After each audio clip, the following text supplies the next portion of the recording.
आ गए हैं sir. Board दिख रहा है क्लियर अभी? Yes sir. सर। हाँ सर। हाँ सर। चलो, तो अभी स्टार्ट करने वाले हैं हम क्या, रोटेशनल मोशन। ठीक है, पहले टाइप्स ऑफ मोशन के बारे में समझ लें, क्या है, बात करते हैं। Types of motion है।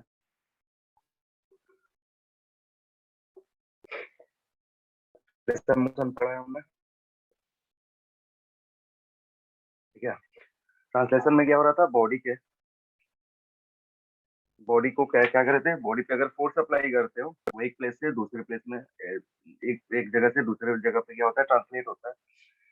और ट्रांसलेशन मोशन के लिए फोर्स, ठीक है, जहाँ पे हमने वेलोसिटी, डिस्प्लेसमेंट, डिस्टेंस, ये सारी बातें कर।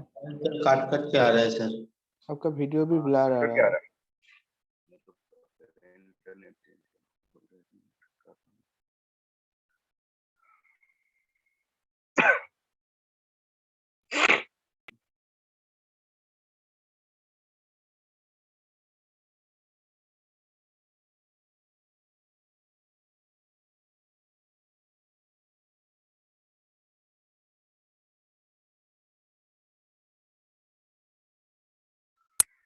दिख रहा है बोर्ड अब? बोलो।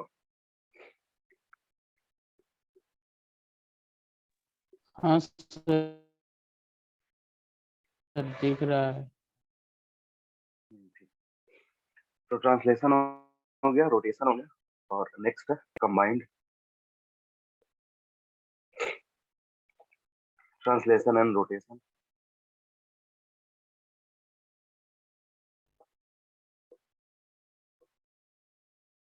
जिसको हम जनरल मोशन भी बोलते हैं।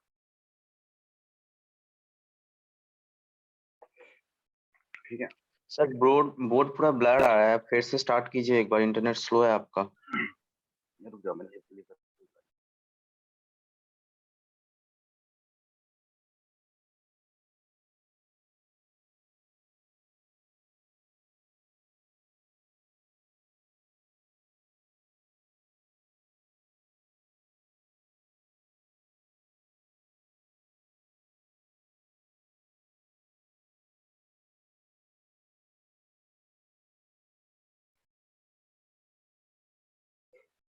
अभी ठीक है। हाँ सर, अब ठीक है। तो डिस्कस करेंगे हम रोटेशन के बारे में, फिर आगे चलेंगे और कंबाइंड रोटेशन और ट्रांसलेशन भी डिस्कस करेंगे, जिसमें हमें एक पर्टिकुलर टाइप पढ़ना होता है, रोलिंग मोशन के बारे में। ठीक है, तो पहले हम बात करेंगे रिजिड बॉडी का। रिजिड बॉडी क्या होता है? रिजिड बॉडी किसी को पता है? व्हाट इज रिजिड बॉडी, या किसी बॉडी को हम रिजिड कब बोलेंगे? रिजिड बॉडी क्या होता है, बोलो। जैसे कोई भी बॉडी है उसको रिजिड कब बोलोगे? दो तरीके बॉडी, डिफॉर्मेबल बॉडी और रिजिड बॉडी। तो डिफॉर्मेबल बॉडी किसको बोलते हैं, रिजिड बॉडी किसको बोलते हैं? नहीं पता? चलो लिखो इसमें रिजिड बॉडी में। rigid body is defined as rigid body is defined as rigid body is defined as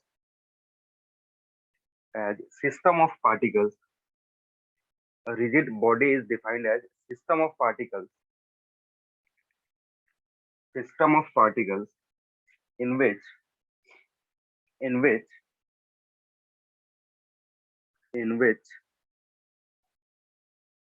distance between in which distance between particle in के which बाद क्या बोला? distance particles in which distance between each pair of particles distance between each pair of particles distance between each pair of particles remains constant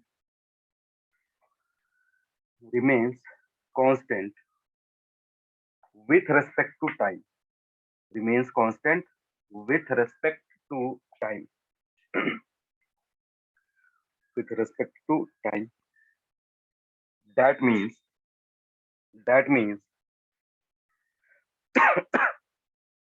that means shape and size.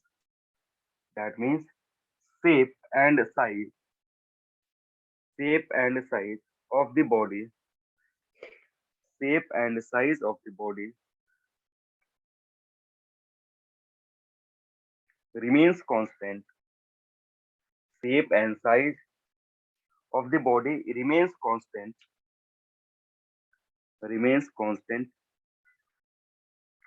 during the motion.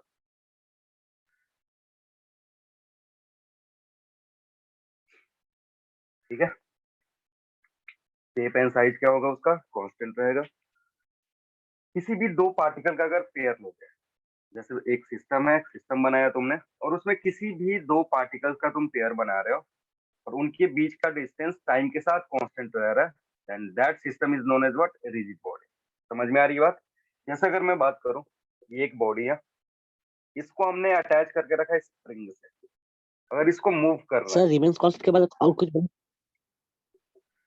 Remains constant नहीं, उसके बाद कुछ नहीं बोले हैं sir. Remains constant, shape and size remain constant कब बोला, बहुत पहले बोला।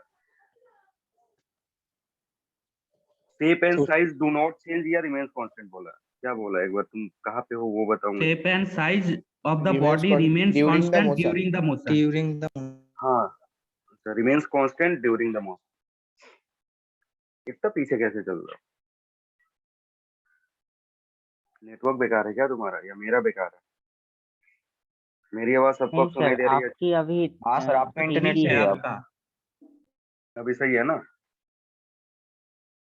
हाँ सर चलो समझते हैं यहाँ पे। जैसे ये दो पार्टिकल, दो बॉडीज है, अगर हम दोनों को सिस्टम कंसीडर कर रहे हैं और दोनों मूव कर रही हैं, इनके बीच का सेपरेशन क्या टाइम के साथ कांस्टेंट रहेगा?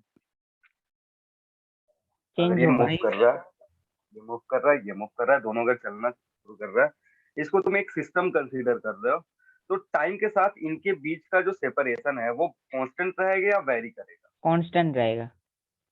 अगर रहेगा। वेलोसिटी सेम है तो कांस्टेंट, नहीं तो वेरी कर सकता है। मान लो तुमने एक को मूव करा, एक को इसको डिस्प्लेस करा, क्या होगा, कुछ देर बाद इनका कुछ इस तरीके का मोशन होगा। जब दो बॉडीज स्प्रिंग के साथ कांटेक्ट में रखते हो, स्प्रिंग के साथ कनेक्ट करके रखते हो, तो उनके बीच का जो सेपरेशन है दैट में वेरी, वो चेंज हो सकता है।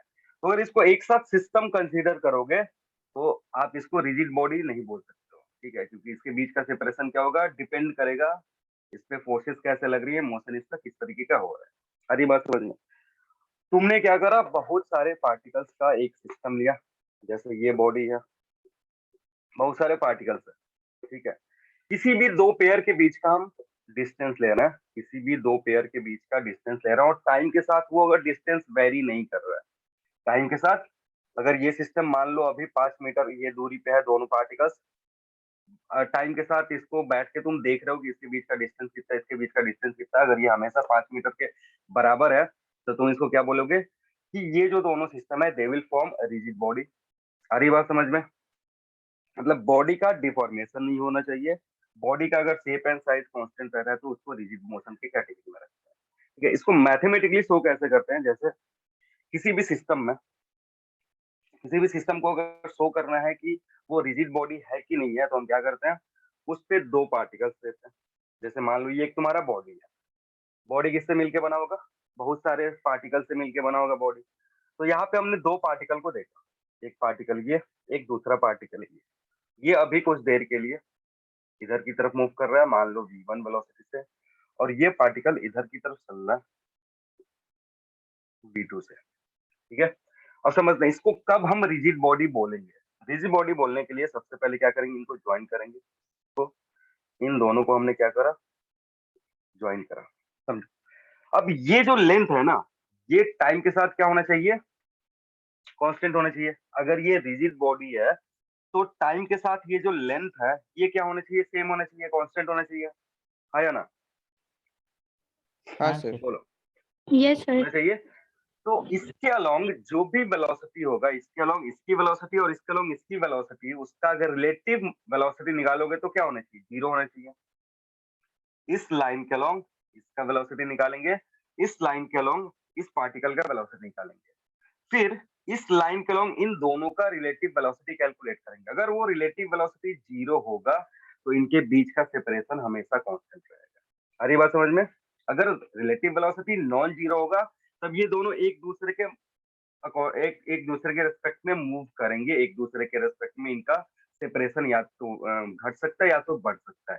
लेकिन अगर इस लाइन के अलोंग इनका कोई भी वेलोसिटी नहीं हो, रिलेटिव वेलोसिटी 0 हो, तो ये सेपरेशन कांस्टेंट रहेगा।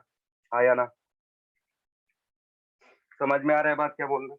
तो मान हाँ लो सर। कि हाँ सर। ये जो पार्टिकल है ये इस लाइन से थीटा 1 एंगल पे चल रहा है और ये इस लाइन से थीटा 2 एंगल पे चल रहा है। तो इस लाइन के अलोंग अगर हम वेलोसिटी कैलकुलेट करेंगे तो इसकी वेलोसिटी कितनी हो जाएगी इधर की तरफ?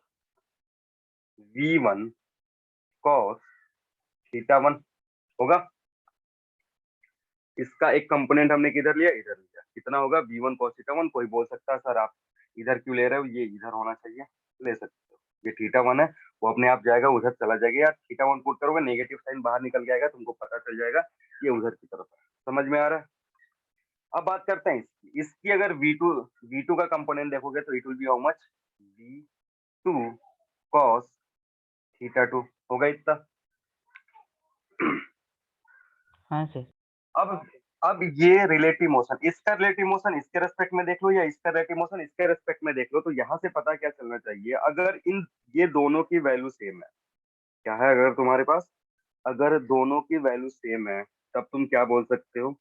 इस लाइन के अलोंग दोनों अगर रिलेटिव मोशन, किसी एक का रिलेटिव मोशन, मतलब इसका मोशन इसके रेस्पेक्ट में देखो या इसका मोशन इसके रेस्पेक्ट में देखो, इधर इस लाइन के अलोंग, अगर इस लाइन के अलोंग रिलेटिव वेलोसिटी 0 है, इसका मतलब ये दोनों जो पार्टिकल है ये टाइम के साथ इनके बीच का सेपरेशन कांस्टेंट रहेगा। और तब तुम जाकर के इसको क्या बोल सकते हो? इसको तुम बोल सकते हो कि दे आर रिजिड बॉडी। आ रही बात समझ में?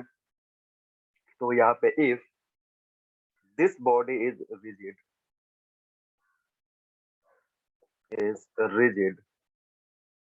क्या होगा तुम्हारे पास? v1 cos थीटा बराबर होगा v2 cos थीटा थीटा 2 के। ठीक है, और इस कंसेप्ट को यूज करके भी हमारा कुछ प्रॉब्लम सॉल्व हो जाता है। जब भी सवाल में बोला जाए कि रिजिड बॉडी, क्वेश्चन है रिजिड बॉडी है, और रिजिड बॉडी ये जो तुमने इसका वेक्टर कंपोनेंट ब्रेक करा, वेक्टर कंपोनेंट के भी हेल्प से बहुत सारे क्वेश्चन सॉल्व हो जाता है। आगे हम चलेंगे। एक सीढ़ी का प्रॉब्लम होता है, सीढ़ी स्लाइड करता होता है, उस सीढ़ी को सॉल्व करने के लिए बहुत सारे मेथड है। आगे पढ़ेंगे कि उसको इंस्टेंटेनियस एक्सिस से भी सॉल्व कर सकते हो, उसको रिजिड बॉडी के कंसेप्ट से भी सॉल्व कर सकते हैं। क्लियर है यहाँ तक? कोई कंफ्यूजन किसी को? हाँ सर। इस लाइन के अलोंग अगर रिलेटिव मोशन 0 है तो इसका मतलब क्या है? किसी भी दो पॉइंट का उनके बीच का सेपरेशन चेंज नहीं होगा, और किसी भी बॉडी में अगर दो पॉइंट का बीच का सेपरेशन टाइम के साथ कांस्टेंट रहता है उसको हम क्या बोलते हैं? रिजिड बॉडी बोलते हैं। ठीक है, हो गया। अब हम आगे बढ़ेंगे रोटेशन के बारे में। रोटेशन क्या होता है, कौन से मोशन को हम रोटेशन बोलेंगे? अभी ट्रांसलेशन समझ लिए हैं पहले ही, तो फिर से ट्रांसलेशन पे नहीं चल रहे हैं। ट्रांसलेशन में क्या था कि अगर एक बॉडी एक जगह से दूसरी जगह जा रहा है तो उसमें जितने भी पार्टिकल्स होंगे सारे के सारे पार्टिकल्स का डिस्प्लेसमेंट जो होगा वो क्या होगा? सेम होगा। ठीक है, ट्रांसलेशन कब किसी बॉडी को बोलते हैं कि वो ट्रांसलेट कर रहा है? When a body is said to be in pure translation. कब बोलेंगे कि एक बॉडी प्योर ट्रांसलेशन में है? कैसे पता करते हैं? जब उसके अंदर का हर एक पार्टिकल का डिस्टेंस टाइम के थ्रू, टाइम के इंटरवल में सेम होता है। जो भी डिस्प्लेसमेंट कवर करेगा किसी भी एक पार्टिकल से पूछोगे। बहुत बड़े बॉडी का मोशन हो रहा है, तुम्हें पूरे बॉडी से जाके नहीं पूछना है। एक किसी पार्टिकल से पूछा, उसने बोला कि मैंने 5 मिनट में 5 मीटर का डिस्टेंस ट्रेवल किया। दूसरे से जाकर पूछा 5 मिनट में 5 मीटर का डिस्टेंस, तीसरे से जाके पूछा 5 मिनट में 5 मीटर। सारे के सारे पार्टिकल्स ने 5 मिनट में कितने डिस्टेंस ट्रेवल किए हैं? उस बॉडी के हर एक पार्टिकल ने सेम डिस्टेंस या डिस्प्लेसमेंट कवर किया है, तो ऐसे मोशन को हम क्या बोलेंगे? ट्रांसलेशन बोलेंगे। ठीक है, बात करते हैं रोटेशन कब बोलेंगे। रोटेशनल मोशन किसी बॉडी को कब बोलेंगे कि this body is in pure rotation? तो लिखना प्योर रोटेशनल मोशन, या सिंपली इसको रोटेशनल मोशन भी बोल सकते हो, प्योर रोटेशनल मोशन। इसको आइडिया है what is pure rotational motion? Pure rotational motion क्या है? कोई एक्सिस के थ्रू अगर कोई बॉडी उसका चक्कर लगा रहा है तो उसको रोटेशन बोलते हैं। देखो ये एक ऐसा मोशन है ना, एक्सिस होगा, एक्सिस जो तुमने बोला वो टर्म होगा। देखो किसी एक लाइन के अबाउट, किसी एक फिक्स लाइन के अबाउट या किसी एक फिक्स पॉइंट के अबाउट बॉडी का मोशन इस तरीके से होगा ना ताकि हर एक पार्टिकल का परपेंडिकुलर डिस्टेंस कांस्टेंट रहे। समझ में आई जैसे बोल रहा हूँ? ये एक ऐसा मोशन है जो किसके अबाउट होगा, एक फिक्स्ड एक्सिस, एक फिक्स पॉइंट के अबाउट होगा, जिससे हर एक पॉइंट का परपेंडिकुलर डिस्टेंस कांस्टेंट रहेगा। समझ में आया क्या बोल रहा हूँ? लिख लो एक बार, फिर एक बार पढ़ोगे तो समझ में आएगा। लिखना है body said to be, a body is said to be, a body is said to be in pure rotational motion, a body is said to be in pure rotational motion if the perpendicular distance, if the perpendicular distance, if the perpendicular distance of each particles, perpendicular distance of perpendicular distance of each particles, of each particle remains constant, of each particle remains constant remain constant from a fixed line, from a fixed line, from a fixed line or a point, or a point fixed line or a point, and and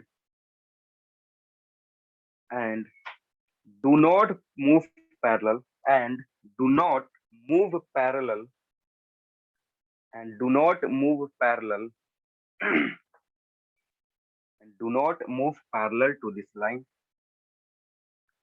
and do not move parallel to this line,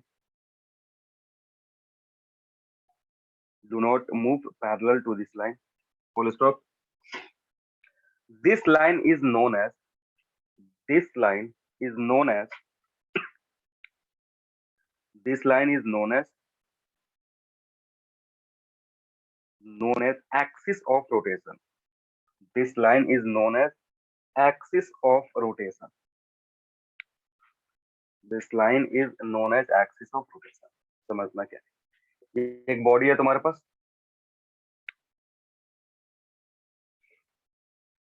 again ये क्या होगा, बहुत सारे particle से मिलके बना होगा, different different particle से। अब इसको तुम मोशन करवा रहे हैं, हर एक पार्टिकल का क्या हो रहा है, कुछ इस तरीके से मोशन हो रहा है। मान लो ये एक लाइन है, यहाँ से पास कर रहा है, इसको हमने ऐसे मोशन करवाया ना कि देखना क्या हो रहा है कि मान लो ये जो इसका कुछ परपेंडिकुलर डिस्टेंस होगा यहाँ से, इस पार्टिकल कुछ परपेंडिकुलर डिस्टेंस होगा यहाँ से, अगेन इस पार्टिकल का कुछ परपेंडिकुलर डिस्टेंस होगा इस लाइन से। ठीक है, ये तुम्हारा पॉइंट पार्टिकल है यहाँ पे, ये एक्सिस है, परपेंडिकुलर डिस्टेंस हमने कैलकुलेट किया। अब इसका मोशन कुछ इस तरीके से होगा ना कि ये जो परपेंडिकुलर डिस्टेंस है, ये जो परपेंडिकुलर डिस्टेंस है हर एक पार्टिकल का, कहाँ से, इस एक्सिस से, वो कांस्टेंट रहेगा।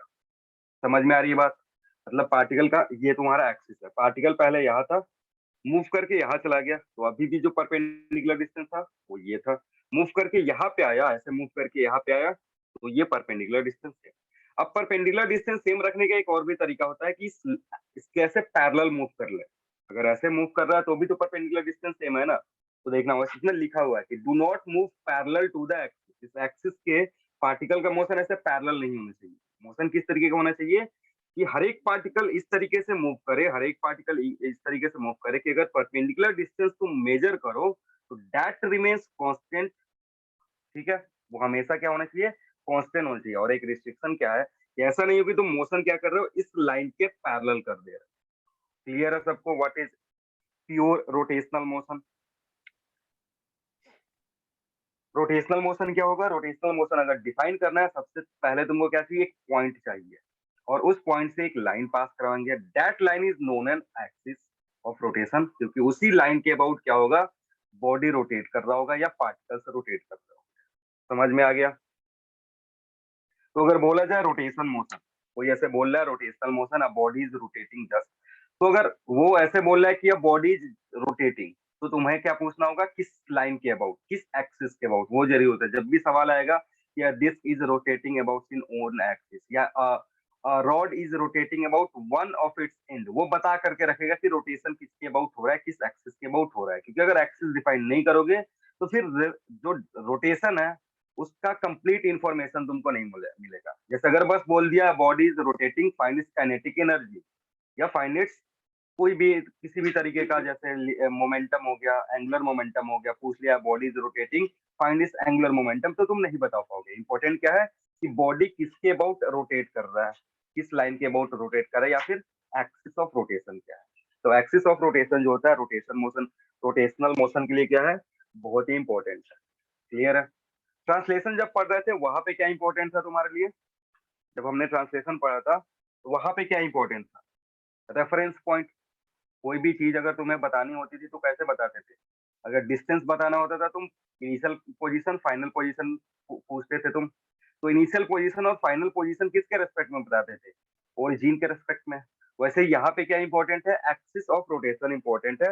एक्सिस ऑफ रोटेशन बताओगे तभी जाकर के तुम्हें कंप्लीट इंफॉर्मेशन मिलेगा रोटेशनल मोशन का। समझ में आ गया? और रोटेशनल मोशन का प्रॉपर्टी क्या है, इस लाइन के अबाउट हर एक पार्टिकल इस तरीके से मूव कर रहा होगा कि उनका डिस्टेंस, उसका परपेंडिकुलर डिस्टेंस हर एक पार्टिकल का दैट विल रिमेन कांस्टेंट। जैसे ये पार्टिकल अभी 1 मीटर के डिस्टेंस पे है, तो इसको मूव कराएंगे, अगर रोटेट करेंगे तो it will always be at a distance of 1 metre. समझ में आ गया? हाँ कोई कंफ्यूजन किसी को? नहीं ठीक है? सर। चलो, अब जो इक्वेशंस यूज करेंगे ना यहाँ पे रोटेशनल मोशन के लिए, जो इक्वेशन यूज करेंगे वो कुछ नया नहीं है, जो हमने सर्कुलर मोशन में पढ़ा था ना, सेम टू सेम है। क्योंकि अगर यहाँ पे देखोगे रोटेशनल तरीके से हो रहा है कि हर एक पार्टिकल क्या होता है, एक सर्कल पे होता है। जैसे इस पार्टिकल को तुमने पकड़ लिया और बोल लो इससे कि बताओ तुम्हारा मोशन कैसे हो रहा है, तो actually this particle will move on a circular path.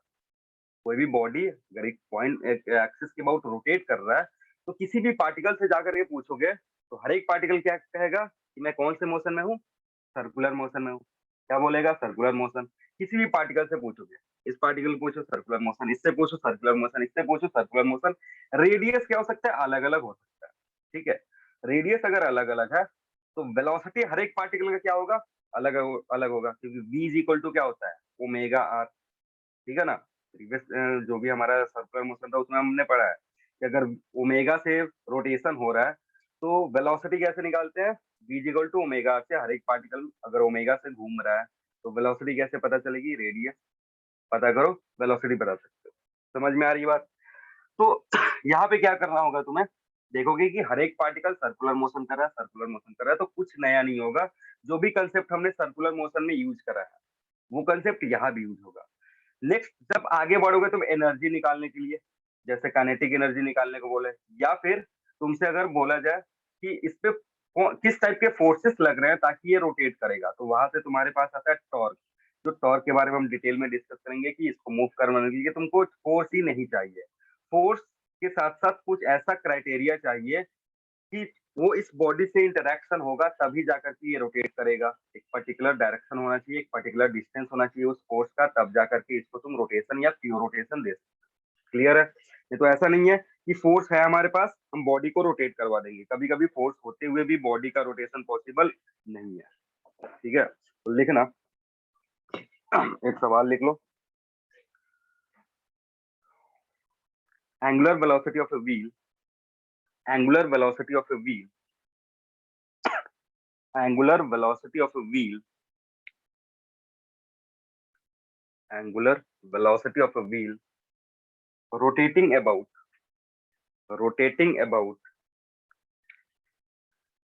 angular velocity of a wheel rotating about an axis passing through its center, rotating about an axis passing through its center, increases from increases from 1200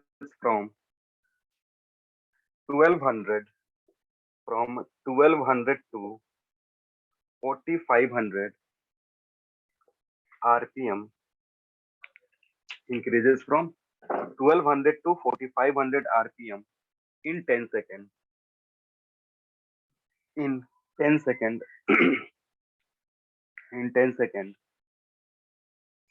Full stop. Find the number of revolution. Find the number of revolution.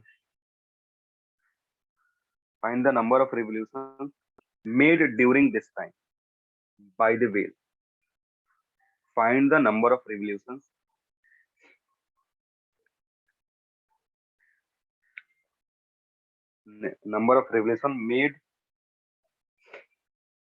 made during this time by the wheel.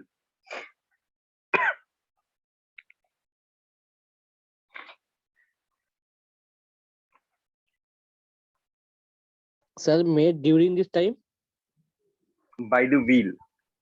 ठीक By है the sir wheel.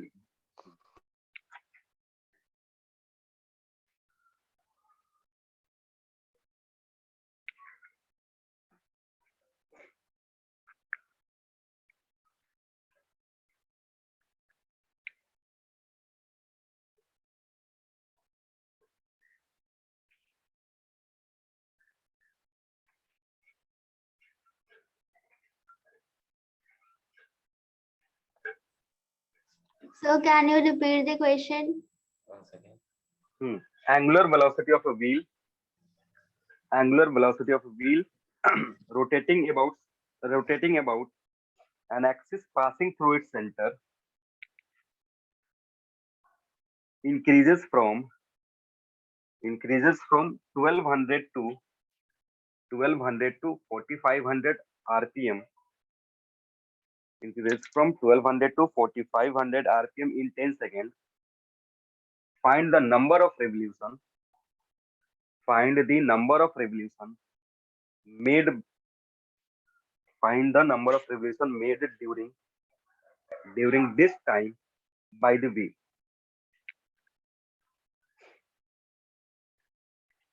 हो गया?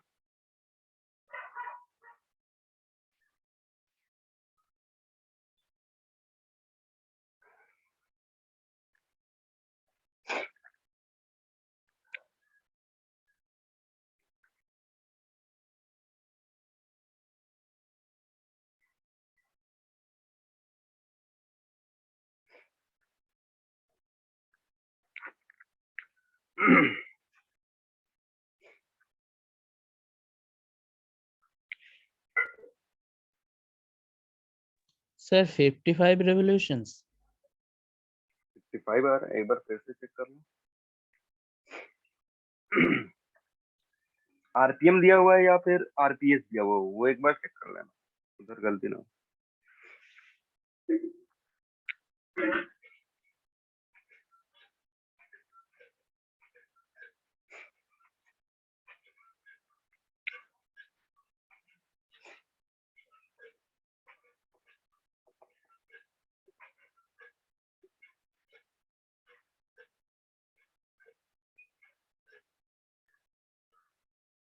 देखो wheel इस axis के about rotate कर रहा है. इस एक्सिस के अबाउट क्या हो रहा है? रोटेशन हो रहा है. अब ये जो ओमेगा है ये चेंज हो रहा है टाइम के साथ, वेरी हो रहा है. ठीक है, टाइम के साथ क्या हो रहा है? ये चेंज हो रहा है. तो तुमसे पूछ रहा है कि जब ओमेगा वेरी हो रहा है 1200 से 4500 फ्रॉम 1200 टू 4500, तो उस बीच में ये कितना बार रोटेट करेगा. ठीक है, अब देखो मैंने क्या बोला कि ये आइडेंटिकल है सर्कुलर मोशन से. अगर किसी एक पार्टिकल को यहाँ पे पकड़ते हो, जैसे इस पार्टिकल के बारे में बात करूं, तो ये पार्टिकल क्या होगा? इसके अबाउट रोटेट करेगा. या किसी भी पार्टिकल को पकड़ोगे तो वो एक सर्कल पे मूव कर रहा होगा. यानी जो भी मोशन हो रहा है इसको तुम एक पार्टिकल को पकड़ के सॉल्व कर सकते हो, क्योंकि वो सर्कुलर मोशन में जा रहा है. क्लियर है? समझ में आ रही है बात क्या बोल रहा हूँ? हाँ सर यानी जो भी फॉर्मूला हाँ, सर. हमने सर्कुलर मोशन में पढ़ा था वो यहाँ अप्लाई होगा.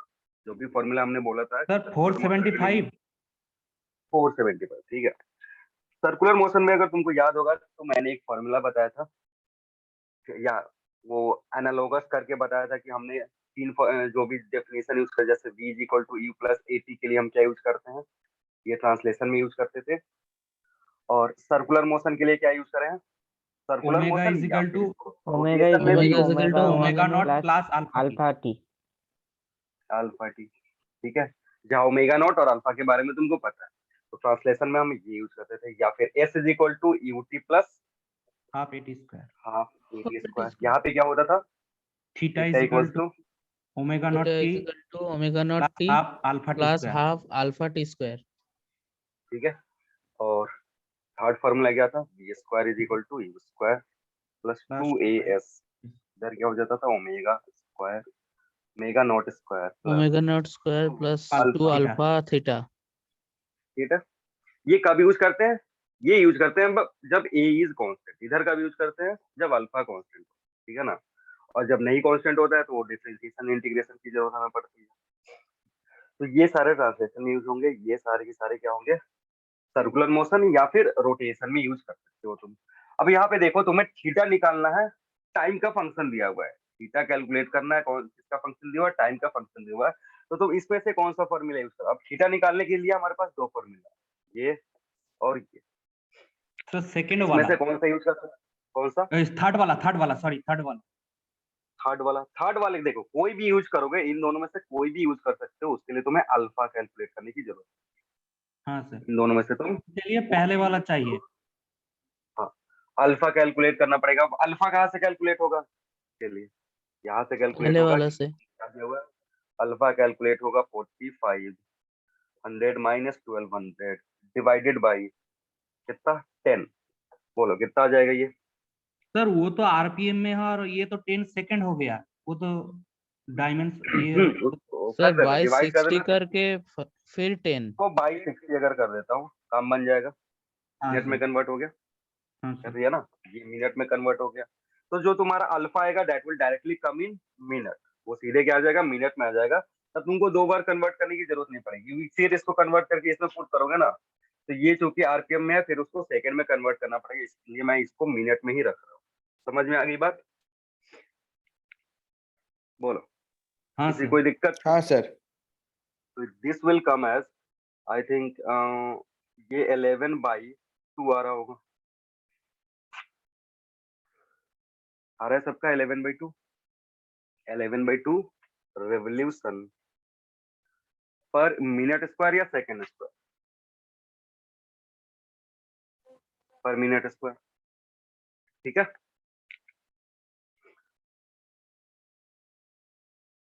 अब इसको क्या करेंगे, इसको उठा करके या तो यहाँ पुट कर दो या तो यहाँ पुट कर दो। यहाँ पुट करना थोड़ा ज्यादा आसान लग रहा है, क्योंकि इधर स्क्वायर करने से टर्म और ज्यादा बढ़ जा रहा है, तो इधर पुट कर दो, ताकि जो टाइम का स्क्वायर हो उससे काम चल जाए। इधर पुट करोगे, theta will be 45, sorry omega है, ओमेगा नॉट था 1200 इनटू टाइम जो है it will be 10 divided by 60 plus 1/2 11/2 into sir वो 10/2। 11/2 आएगा। 11/2 नहीं आ रहा है, चेक कर लो एक बार। अगर 11/2 नहीं आ रहा है तो उसको चेंज कर ले। नहीं आ रहा है क्या, चलो मैं इसको सिंप्लीफाई कर देता हूँ। ये 30 इंटू 60 ऊपर जाएगा, डिवाइड ओवर 10 हाँ सर, ये आएगा तुम्हारा, नहीं हाँ ठीक है, ये 300 इंटू 6 कितना आ रहा है ना। वही आएगा। हाँ सर। ठीक है, तो इसको यहाँ पे ऐसे पुट कर दो, it will be half alpha तुम्हारा आया 3300 इंटू 6 इंटू 10/60 का होल स्क्वायर। अब इसको सिंप्लीफाई, वो शायद मैंने उसको आरपीएस वाला वैल्यू लिख दिया था, हो गया। अब इसको सिंप्लीफाई करोगे, सिंप्लीफाई करने के बाद किसी ने आंसर बताया था कितना आया, 475। 475 रिवोल्यूशन।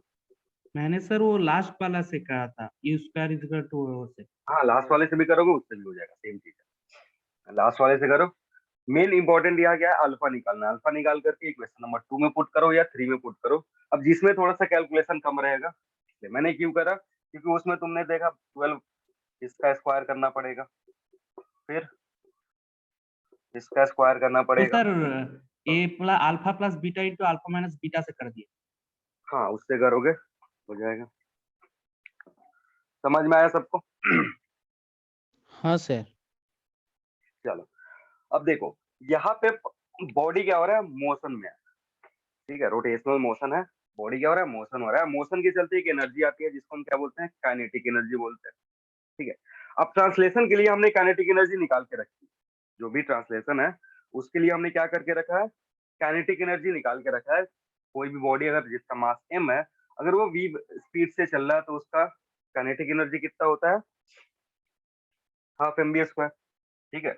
और जब रोटेशनल मोशन होता है तो इस पे हर एक पार्टिकल क्या होता है, हर एक पार्टिकल v स्पीड से चल रहा होगा, v वेलोसिटी से चल रहा होगा, तो यानी हर एक पार्टिकल के पास अपनी काइनेटिक एनर्जी होगी, और उस पार्टिकल सारे बॉडीज को अगर कंबाइन कर दो, सारे पार्टिकल्स को कंबाइन कर दो, तो पूरे बॉडी का मोशन दे देगा, पूरे बॉडी का काइनेटिक एनर्जी दे देगा, ठीक है ना। और चूंकि ये काइनेटिक एनर्जी जो आ रहा है ये रोटेशन के चलते आ रहा है, इसलिए इसको हम रोटेशनल काइनेटिक एनर्जी बोलते हैं। हर बात समझ में क्या बोल रहा हूँ तो लिखना, kinetic energy of A rotating body, kinetic energy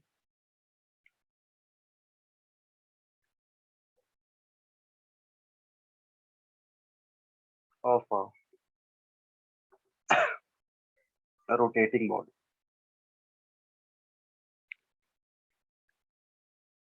या फिर इसको रोटेशनल काइनेटिक एनर्जी बोलेंगे। और जनरली जब भी इसको रिप्रेजेंट करते हैं तो के आर स्मॉल आर नीचे ताकि पता चले कि किसके लिए हम लिख रहे हैं, रोटेशन के लिए लिख।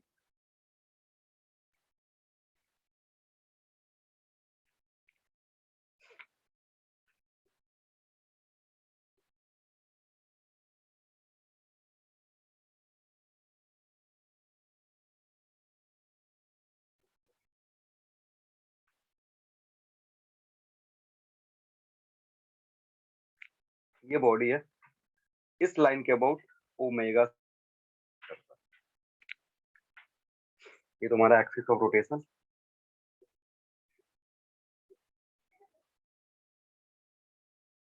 ठीक है। ये पूरा का पूरा जो बॉडी है ये क्या कर रहा है, इसके अबाउट गोल गोल घूम रहा है, जैसे ये तुम्हारा एक्सिस और इसके अबाउट हम ऐसे रोटेट करवा रहे हैं। अब हमें क्या चाहिए, इसके चलते मोशन के चलते जो एनर्जी आती है उसको क्या बोलते हैं, काइनेटिक एनर्जी। जब ट्रांसलेशन मोशन हो रहा था उसके लिए हमने देख लिया है, अब किसके लिए देख रहा है, रोटेटिंग बॉडी के लिए देख रहा है कि उसकी काइनेटिक एनर्जी कितनी होगी मोशन। तो हम देखोगे मैंने बोला कि जस्ट यहाँ पे जितने भी पार्टिकल्स होंगे सारे के सारे पार्टिकल्स क्या रहेंगे, एक सर्कुलर पाथ पे गोल गोल घूमेंगे, किसके अबाउट, इस एक्सिस के अबाउट। तो मान लो हम जा करके यहाँ पर एक छोटा सा पार्टिकल लिए जिसका मास कितना है dm है। अब इसको देखोगे तो ये सर्कुलर मोशन कर रहा होगा, इस सर्कल पे मूव कर रहा होगा, तो इसकी एक टेंजेंशियल वेलोसिटी होगी and that will B v। अगर ये डिस्टेंस r है तो v की वैल्यू कितनी होगी, omega R. Omega. v will be omega into r। ये v है तुम्हारा।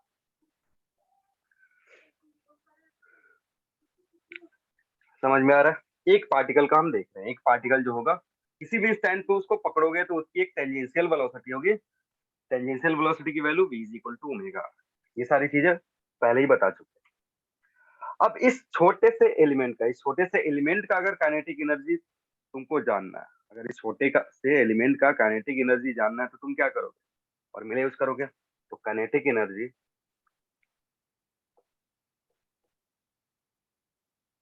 ऑफ एलिमेंट कितना हो जाएगा, डी के ई से मैं इसको रिप्रेजेंट कर रहा हूँ, D K will be how much, half इसका मास dm dm इंटू और v इसकी square. Velocity v square. V और v स्क्वायर स्क्वायर को यहाँ पे किससे रिप्लेस कर सकते हो, ओमेगा v स्क्वायर को आर रिप्लेस स्क्वायर। करने तो half dm into omega into r का होल स्क्वायर, ठीक है। अब यहाँ पे एक थोड़ा सा काम करेंगे, हाफ r स्क्वायर dm को साथ में रख लेंगे और ओमेगा स्क्वायर को बाहर, ये हुआ तुम्हारा डी के। अब तुमने ये एक छोटे से एलिमेंट के लिए निकाला, ऐसे बहुत सारे पार्टिकल्स होंगे, एक पार्टिकल यहाँ ले सकते हैं, एक पार्टिकल यहाँ ले सकते हैं, एक पार्टिकल यहाँ यहाँ यहाँ ले सकते हैं, बहुत सारे पार्टिकल्स होंगे, तो उन सबके चलते निकालना होगा, ठीक है ना। सारे पार्टिकल्स का काइनेटिक एनर्जी निकाल करके अगर ऐड कर देंगे तो इस पूरे बॉडी का काइनेटिक एनर्जी मिल जाएगा, है कि नहीं। हाँ हाँ सर। सर। ऐसे जितने भी Yes, पार्टिकल है, sir. सारे पार्टिकल हमने काइनेटिक एनर्जी निकाला और उस काइनेटिक एनर्जी को ऐड कर दिया। कैसा एडिशन करेंगे, वेक्टर या scalar addition? Scalar addition, scalar Scalar addition, scalar addition. Scalar addition. तो अगर काइनेटिक ऐड कर एनर्जी दोगे स्केलर तुम्हें है। क्या मिलेगा, हाँ तुम्हें क्या मिलेगा, ऐड करने से मिलेगा kinetic energy of the body. और बॉडी किस तरीके का मोशन में है, बॉडी का मोशन कैसा हो रहा है, रोटेशन। Rotation. रोटेशन हो रहा है। यानी इसको हम क्या बोल सकते हैं, जब ऐड करने के बाद जो फाइनल एनर्जी आएगा, काइनेटिक एनर्जी आएगा, that will be kinetic energy due to rotation, क्योंकि बॉडी क्या है, पूरा का पूरा बॉडी रोटेशन में है। और अगर Yes, टोटल sir. एनर्जी निकालना चाहते हो तो हमें क्या करना पड़ेगा, सिंपल है, इंटीग्रेशन करना पड़ेगा। तो जब इंटीग्रेट करोगे तो लिखना total kinetic energy of the body is given as, तो टोटल काइनेटिक एनर्जी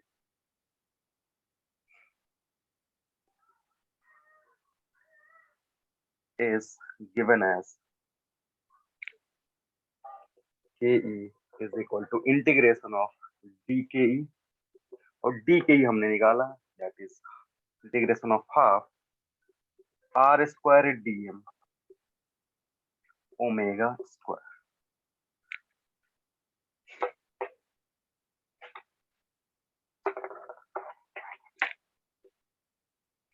ठीक है, अब देखो इस इंटीग्रेशन से कुछ टर्म आराम से बाहर आ जाएंगे। इंटीग्रेशन से कुछ ऐसे टर्म है जो चुपचाप क्या आ जाएंगे, बाहर आ जाएंगे, क्योंकि वो कांस्टेंट है। अब यहाँ पे देखोगे हाफ कांस्टेंट है, बाहर आ गई। ओमेगा, कोई भी पार्टिकल अगर तुम पकड़ते हो, वहां पे कोई भी पार्टिकल अगर किसी भी एलिमेंट को तुम पकड़ोगे तो वो कितने से रोटेट कर रहा है, ओमेगा ओमेगा से कांस्टेंट होगा। रोटेट कर रहा है, मतलब ओमेगा कांस्टेंट है, बाहर आ गया। क्या हम आर स्क्वायर को कॉमन कर सकते हैं, बाहर ले सकते हैं? नहीं सर, नहीं पार्टिकल सर, का नहीं ले तो सकते। क्योंकि R पार्टिकल का different है, डिस्टेंस division अलग of अलग होगा। particle का। अगर हम बहुत सारे पार्टिकल्स लेंगे जिसके लिए मे बी आर सेम हो सकता है, बहुत सारे ऐसे पार्टिकल होंगे जिनके लिए आर की वैल्यू अलग अलग और different यानी होगा. हम आर को बाहर नहीं ले सकते हैं, आर स्क्वायर डीएम अंदर बचा रह जाएगा। ये जो टर्म है, this term is known as, क्या बोलते हैं इसको, मोमेंट ऑफ इनर्शिया। ये जो टर्म यहाँ पे आया है, this term is known as moment of inertia. इसको हम आई से आई से रिप्रेजेंट करते हैं, ठीक है। तो लिखना लिखना where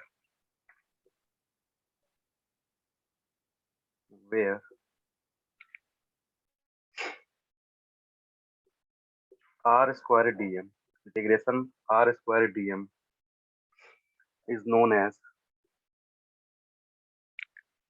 is known as is known as moment of inertia,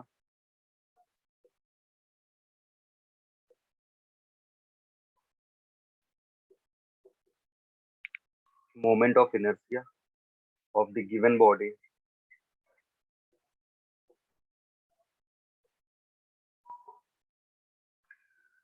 represented by capital I, sorry inertia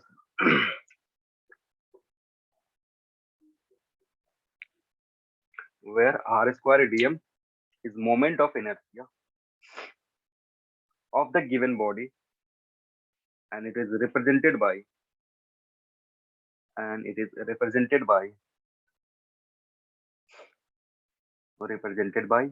capital I, represented by capital I.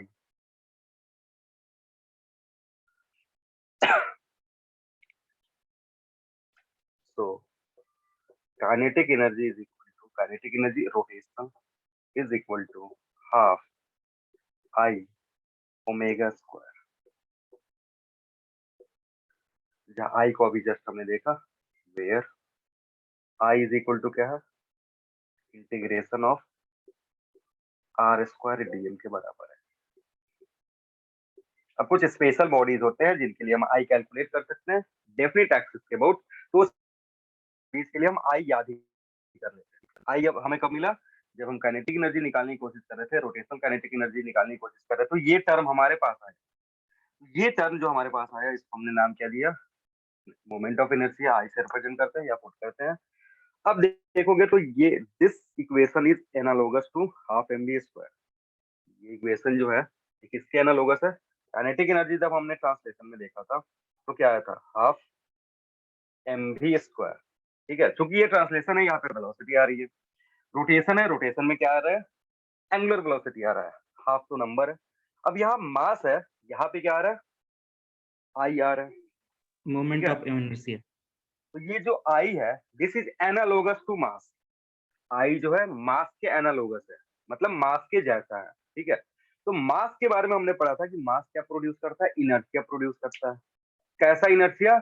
Inertia to translation. ठीक है ना, अगर किसी भी बॉडी का स्टेज कोई मतलब स्टेट चेंज करना चाहता है तो मास उसको क्या करता है, अपोज करता है। अपोज करता है, तो आई का क्या काम होगा, आई भी क्या करेगा, आई एक अपोज करेगा। इनर्शिया है, लेकिन किसको अपोज करेगा, आई अपोज करता है रोटेशनल मोशन में चेंज को। ठीक है ना, अगर कोई बॉडी को। रेस्ट में है, हाँ, कोई बॉडी अगर रेस्ट में है, तुम उसको रोटेट करना चाहोगे तो उसको अपोज करेगा कौन, मास या फिर आई? आई। कौन अपोज करेगा? आई अपोज आई। करेगा। या फिर अगर कोई बॉडी रोटेशनल मोशन में है, तुम उसका स्पीड चेंज करना चाहते हो, घटाना चाहते हो, बढ़ाना चाहते हो या फिर रोकना चाहते हो, तो उस केस में जो अपोज करेगा, जो भी फिजिकल क्वांटिटी तुमको अपोज करेगा उस स्टेट ऑफ मोशन को चेंज करने के लिए, moment of rotational motion inertia. से, कौन आएगा तुम्हारे पास, आई आएगा। वहां पे मास नहीं बोलेंगे, ओनली मास बोलोगे तो फिर गलत हो जाएगा। ओनली मास कब आएगा? ओनली मास आएगा जब ट्रांसलेशन मोशन हो रहा होगा। ठीक ट्रांसलेशनल है, मोशन। तो इसमें नोट में लिखेंगे, नोट में लिखना here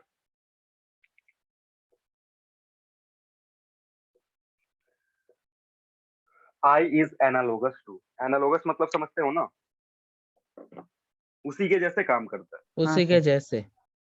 here I is analogous to M. Here I is analogous to M, which means it plays, that I is analogous to m, which means it plays the same role, it plays the same role in rotational motion, it plays the same role in rotational motion as that of mass, as that of mass in translational motion, in translational motion.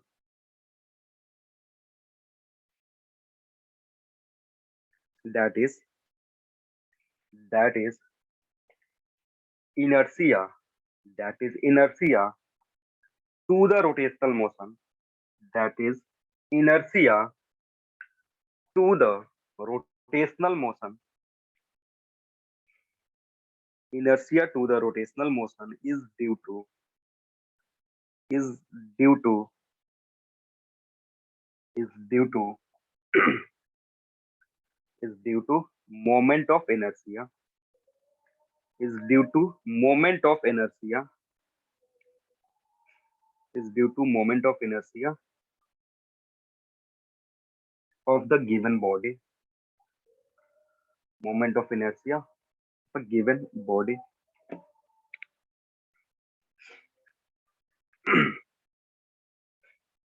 ठीक है, अब देखो same body को अलग अलग axis से rotate करना, अलग अलग तरीके का एफर्ट डालना होता है। ठीक है, जैसे अगर इस पेन को मैं सेंटर से होल्ड करके रोटेट करने की कोशिश करूं, इस पेन को अगर मैं एंड से होल्ड करके अगर रोटेट करने की कोशिश करूं, दोनों केस में जो मुझे इफोर्ट लगेगा वो अलग अलग लगेगा, अलग अलग तरीके का एफोर्ट मुझे अप्लाई करना पड़ेगा इसको रोटेट करवाने के लिए। ठीक है, क्यों? क्योंकि मोमेंट ऑफ इनर्शिया अलग अलग पॉइंट के बहुत अलग अलग होता है, जो हम बाद में डिस्कस करेंगे। मोमेंट ऑफ इनर्शिया किस किस चीजों पे डिपेंड करता है। आ रही बात समझ में? किसी कोई कंफ्यूजन यहाँ तक? हाँ सर। नहीं है ना? नहीं सर। नहीं को फिर हाँ बोलते हो।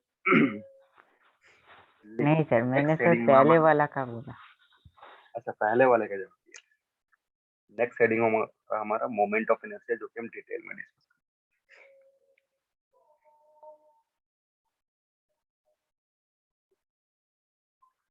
मोमेंट ऑफ इनर्शिया से डायरेक्ट क्वेश्चन भी आता है, कोई शेप दे देगा तुमसे और बोलेगा कि find the moment of inertia of the given shape, ठीक है ना। मतलब एक तरीके से जो रिजिड बॉडी डायनेमिक्स हम पढ़ रहे हैं, ये जो रोटेशनल चैप्टर है ना, इसको कहीं कहीं पे तुमको ऐसे रिजिड बॉडी डायनेमिक्स भी बोल देगा, क्योंकि ये जो पूरा चैप्टर पढ़ेंगे ना हम, बस इसमें रोटेशन के बारे में ही नहीं पढ़ेंगे, यहाँ पे हम मोमेंट ऑफ इनर्शिया के बारे में पढ़ेंगे, टॉर्क के बारे में पढ़ेंगे, आगे जाओगे रोलिंग मोशन के बारे में पढ़ेंगे, तो ये एक साथ कंबाइन होकर 2-3 चैप्टर बन जाता है। तो किसी किसी बुक में देखोगे ना, या जो तुम्हारा एग्जाम होगा ना, उसमें बस रोटेशनल मोशन नहीं दिया रहेगा, रोटेशनल मोशन के साथ की जगह पे क्या देगा, रिजिड बॉडी डायनेमिक्स देगा। रिजिड बॉडी डायनेमिक्स क्यों? क्योंकि रिजिड बॉडी का जो मोशन हो रहा है ना, उसके बारे में हम पढ़ रहे हैं। दैट में भी कंबाइंड मोशन ट्रांसलेशन हो सकता है, रोटेशन हो सकता है, या प्योर ट्रांसलेशन या प्योर रोटेशन भी हो सकता है। इसलिए चैप्टर का नाम जनरली जो आता है वो रिजिड बॉडी डायनेमिक्स होता है। अब मोमेंट ऑफ इनर्शिया के बारे में लिख लो। थोड़ा सा तो इसके बारे में बता ही दिए हैं कि डेफिनेशन इसका लिख लिए, फिर से लिख लो। It is the property of a rigid body, is the property of a rigid body. It is the property of a rigid body by virtue of which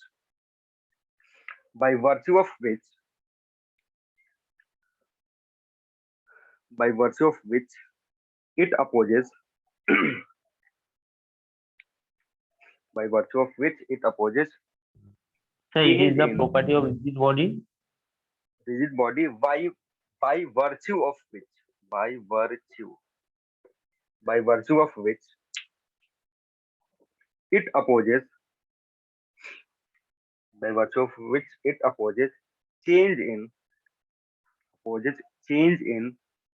its rotational motion, change in its rotational motion.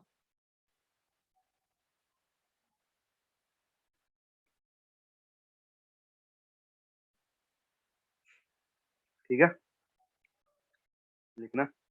This is always, next point डाल कर रखो, point number 1, this is always taken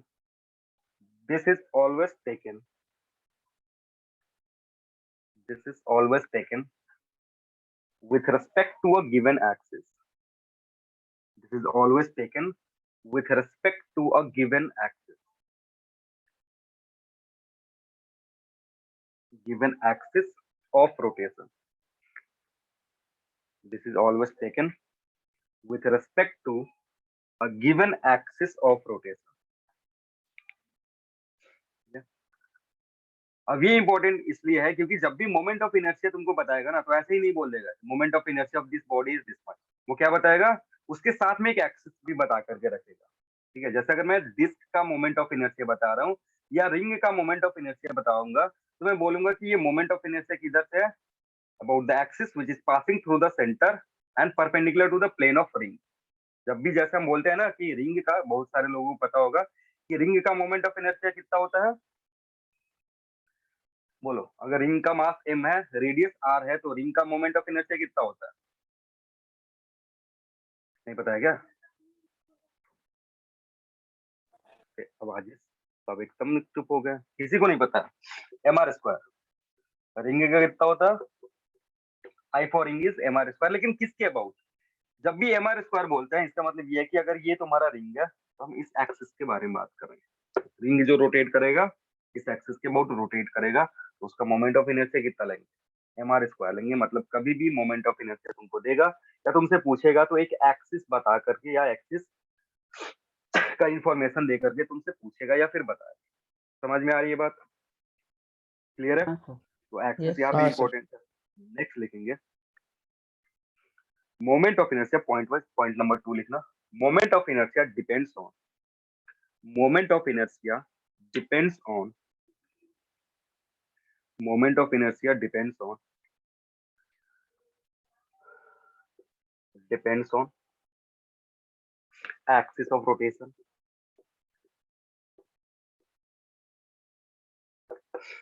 same body का अलग अलग axis के about moment of inertia जो होगा वो अलग अलग होगा। यानी मोमेंट किस पे डिपेंड करेगा एक्सिस ऑफ रोटेशन।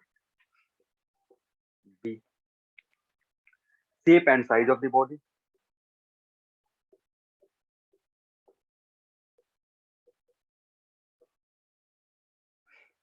ठीक है, एक्सिस ऑफ रोटेशन पे डिपेंड करेगा, शेप एंड साइज पे भी डिपेंड करेगा। ठीक है? अगर तुम्हारे पास डिस्क है, रिंग है, रेडियस सेम है, मास सेम है, फिर भी दोनों का जो मोमेंट ऑफ इनर्शिया होगा दैट विल बी डिफरेंट।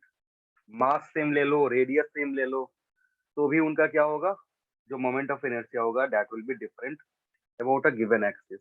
क्यों? क्योंकि शेप एंड साइज पे भी डिपेंड करता है मोमेंट ऑफ इनर्शिया। थर्ड लिखेंगे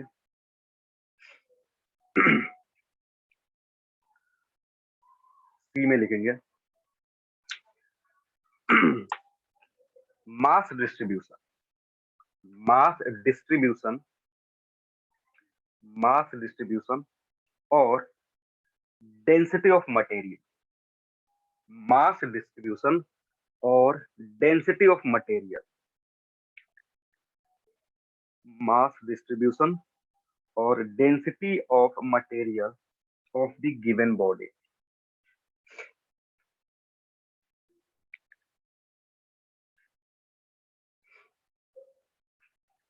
ठीक है, कितने चीजों पे डिपेंड करेगा, एक्सिस ऑफ रोटेशन पे, शेप एंड साइज पे, और लास्ट वाला इंपॉर्टेंट है मास डिस्ट्रीब्यूशन।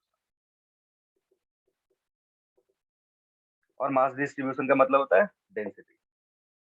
डेंसिटी क्या है उसका, या फिर मास डिस्ट्रीब्यूशन क्या है। अब समझना, यहाँ पे कभी कभी ऑप्शन में पूछ देता है moment of inertia depends only on mass, only on axis of rotation, mass distribution. इस तरीके का अगर कुछ पूछ रहा है तुमसे, तो देखो होता क्या है कि बच्चे ऐसे सवाल में देखते हैं ना सर हाफ mr स्क्वायर था, I इज इक्वल टू, तो इट डिपेंड्स ऑन मास, वैसे लिख लेंगे। लेकिन मास पे डिपेंड नहीं करता, वो किस पे डिपेंड करता है, मास डिस्ट्रीब्यूशन पे डिपेंड करता है। एक्सिस से जितना डिस्टेंस मास मास जाएगा, जितनी दूरी पे मास रखा हुआ होता है ना, उतना ज्यादा मोमेंट ऑफ इनर्शिया होता है। आगे पढ़ेंगे तो हम देखेंगे कि जैसे ये एक तुम्हारा ये एक्सिस है, यहाँ पे एक मास m रखा हुआ है और यहाँ पे एक मास m रखा हुआ है। इसका डिस्टेंस मान लो अगर 1 मीटर है और इसका डिस्टेंस अगर 3 मीटर है, मोमेंट ऑफ इनर्शिया किसका ज्यादा होगा, इसका ज्यादा होगा। मास दोनों का तो सेम है ना। तो जब भी इधर मोमेंट ऑफ इनर्शिया कैसे पूछे ना कि moment of inertia depends on मास, तो वो सही नहीं मानेंगे। किसको सही मानेंगे, मास डिस्ट्रीब्यूशन। मास का डिस्ट्रीब्यूशन कैसे हुआ है उस पर डिपेंड करता है मोमेंट ऑफ इनर्शिया, ना कि मास पे डिपेंड करता है। क्योंकि जो तो हमने फॉर्मूला देखा था उसमें क्या था, I is equal to R R square square D. DM. ठीक है ना, तो ये आर पे भी डिपेंड कर रहा है ना, आर पे भी डिपेंड कर रहा है। आर क्या है, डिस्टेंस था जो एक्सिस से हमने लिया था कि कितना दूरी पे मास रखा हुआ है, उस पर भी डिपेंड करेगा। ये तुम्हारा 3 चीज है, तीनों ध्यान में रखेंगे। क्लियर है, कुछ डाउट है तो बोलो, नहीं तो आगे बढ़ते हैं।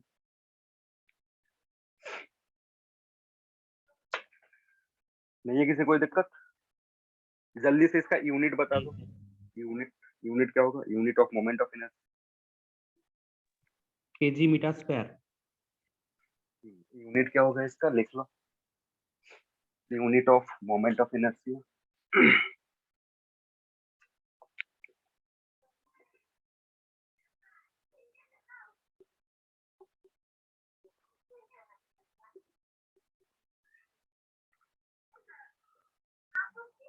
ऐसा यूनिट की अगर बात करोगे, केजी मीटर स्क्वायर, या फिर अगर सीजीएस की बात करोगे, gram gram centimetre cm square. Dimensional formula बता दो। ml square.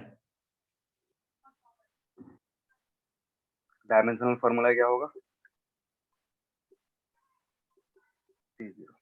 ठीक है, स्केलर क्वांटिटी है या वेक्टर क्वांटिटी है, वेक्टर। वेक्टर ही है।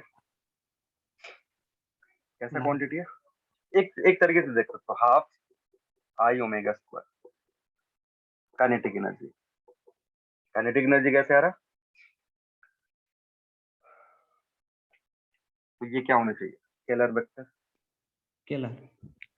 तुम्हारे लेवल पे, इस लेवल पे क्या है, it is a vector quantity, scalar quantity, so it is a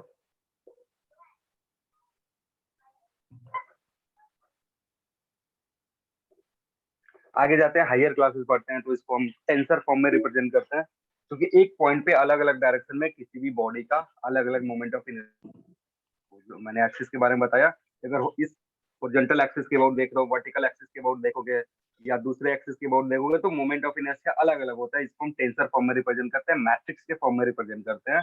तो it is also known as tensor quantity, जो तुम्हारे सिलेबस में कुछ है नहीं, पढ़ना होना नहीं। तुमसे अगर पूछेगा कि नहीं पूछता है ऐसे, ठीक है ना, ऐसा सवाल नहीं पूछता कि moment of inertia is which quantity. अगर पूछ भी दिया तो तुम्हारे लिए ऑप्शन क्या कहाँ तक होगा, स्केलर क्वांटिटी तक होगा, ठीक है। ठीक है, तो ये स्केलर क्वांटिटी है।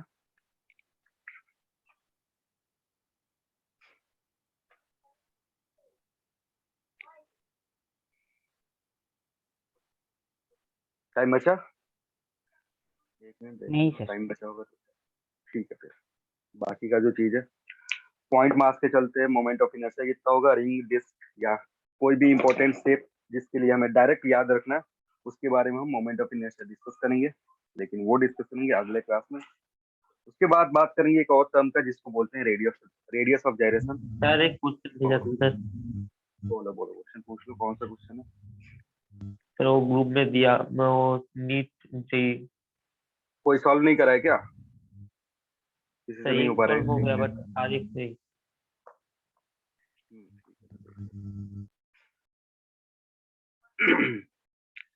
कब भेजे हो? सर आज सर। एक तो किसी बच्चे ने सॉल्व करके भेजा हुआ था।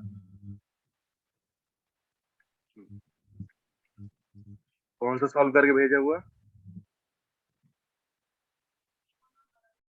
कोलिजन वाला हो गया? वो रीजन वाला से नहीं हुआ, वो एक स्टेटमेंट वाला क्वेश्चन सर भेजा था, उसमें नहीं हुआ। 3 particles each of mass m वाला हो गया, हाँ आर हाँ, लोकेटेड। वो नहीं हुआ। ये नहीं हुआ। नहीं sir. Equilateral triangle ABC, they start moving with equal speed d each along the median, समझते हो, median of the triangle and collide at the centroid G.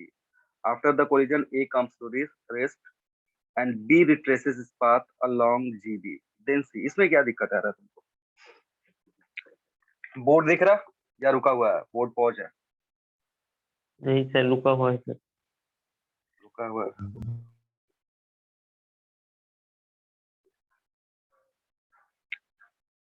मैं एक बार क्वेश्चन यहाँ पे कर ले रहा हूँ, बोर्ड को ऑन कर। सेंट्रॉइड जी पे कोलाइड कर रहा है, after A comes to rest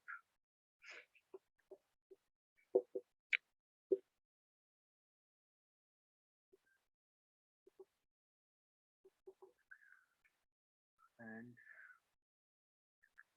B retraces his path। ठीक है, तुमसे पूछ रहा।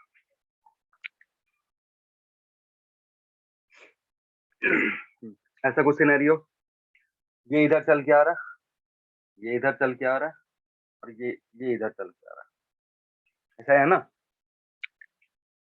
हाँ सर। हाँ सर। सवाल सबने पढ़ा है ना एक बार? अब ये हाँ जाकर सर। के सेंट्रॉइड पे टकराया, सेंट्रॉइड पे टकराने के बाद क्या हो रहा है, ये इमीडिएटली रेस्ट में आ गया, ये रुक गया, ये अपने पाथ को क्या कर रहा है, रिट्रेस कर लिया। ये अपने पाथ को रिट्रेस कर लिया, तो तुमसे पूछ रहा है कि बताओ सी क्या करेगा। उसके लिए 4 ऑप्शन दिया हुआ है, उन चारों में से कोई एक चूज करना है। अब देखो, अगर जो भी कोलिजन हो रहा है उसमें मोमेंटम कंजर्व कर सकते हैं। अगर मोमेंटम कंजर्व करोगे तो ये अपना मोमेंटम खुद कैंसिल आउट कर देगा, पहले और बाद का मोमेंटम ये खुद कैंसिल आउट कर दे रहा है, क्योंकि जा रहा है वापस आ रहा है। मतलब मोमेंटम कंजर्व कर लो इस पार्टिकल का और इस सी पार्टिकल का, वो तुमको बता देगा। अब ये जो है ना, ये रेस्ट में ही था, ये जो पार्टिकल है ये क्या चला गया, रेस्ट में चला गया। अब इधर देखोगे, ये जा रहा था इधर की तरफ कोलिजन से पहले, और ये जा रहा था कोलिजन से पहले इधर की तरफ।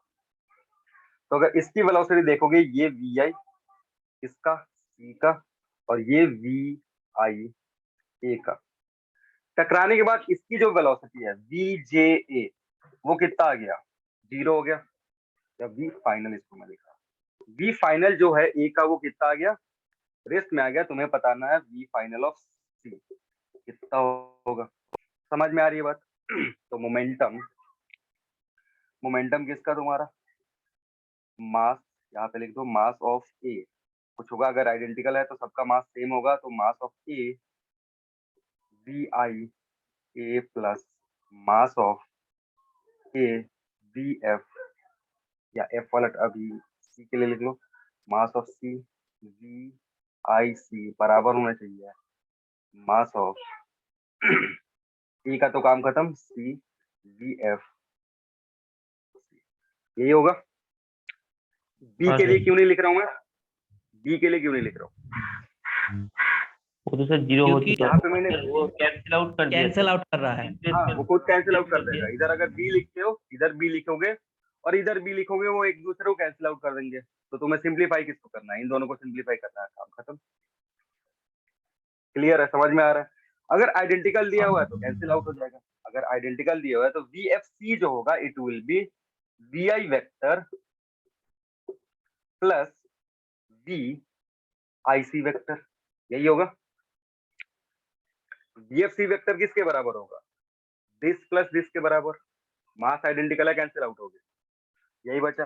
यानी जो वेक्टर, ये जो वेक्टर क्वांटिटी है, ये किसके बराबर होगा, इन दोनों वेक्टर के सम के बराबर। ये जो वेक्टर आएगा इन दोनों वेक्टर के सम के बराबर होगा। हाँ सर। और ये वेक्टर और ये वेक्टर का सम किधर होगा, इन दोनों के वेक्टर का, ये वेक्टर किधर जा रहा था, E इधर आ रहा था, C इधर जा रहा था, इन दोनों का सम निकालने से फाइनल वेक्टर निकल जाएगा जो किसकी वेलोसिटी देगा। ठीक है, अब तुम वेक्टर का डायरेक्शन देख सकते हो।